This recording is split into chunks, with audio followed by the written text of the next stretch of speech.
अगर कंहिंजे बि दर्दनि जी दवा न करी त दगा बि न कर। किथे मजबूर माण्हू असां वफ़ा न करी त जफ़ा बि न कर। कॾहिं कंहिं मोड़ ते थोरी सखा न करी त सदा बि न कर। कंहिंजो खाई निमक नेकी भला न करी त गिला बि न कर।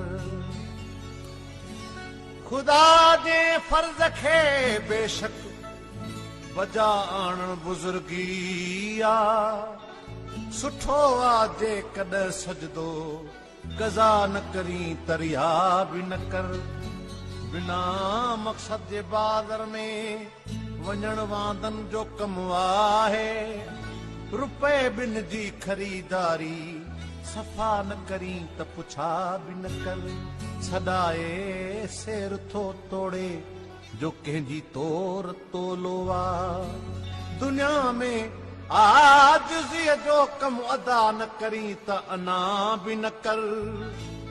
दुनिया थई बेबका अज़मी,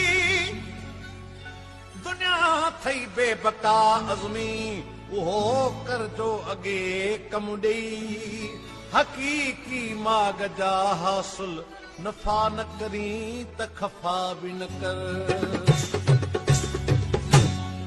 रोज़ ईंदो थो रहां मां यार तुंहिंजे शहर में, यार तुंहिंजे शहर में।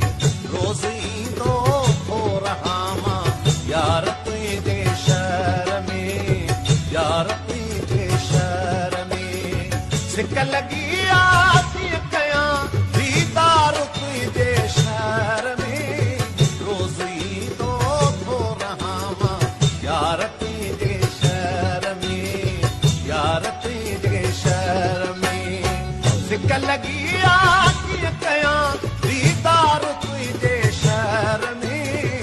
रोज़ ईंदो थो रहां मां यार तुंहिंजे शहर में, यार तुंहिंजे शहर में।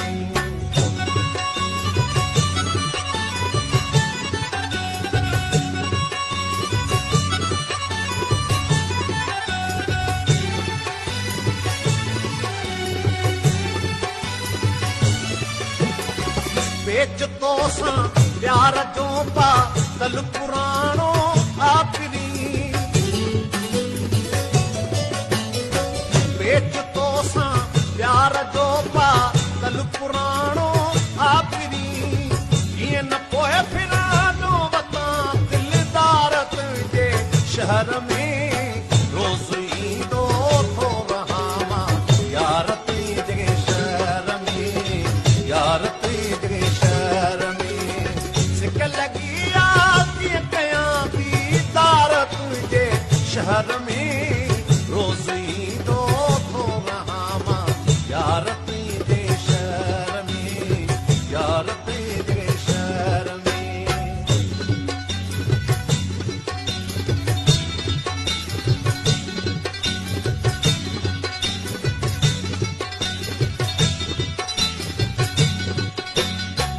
हाय अकेलो कीअं कटियां थी वन संदो सारो सफ़र।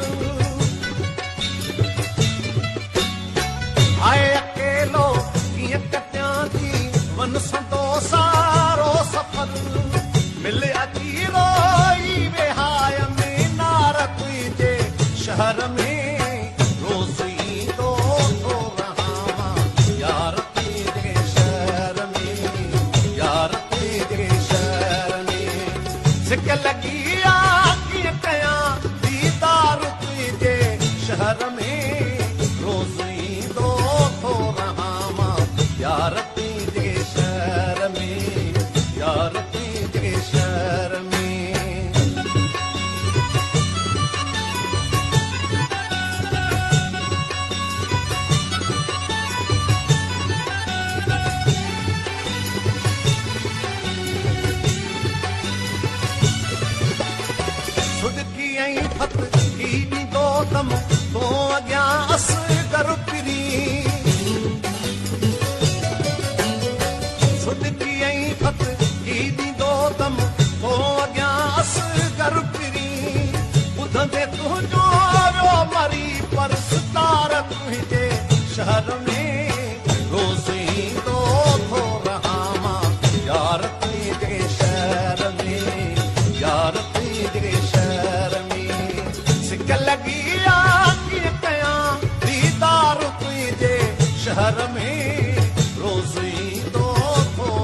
दी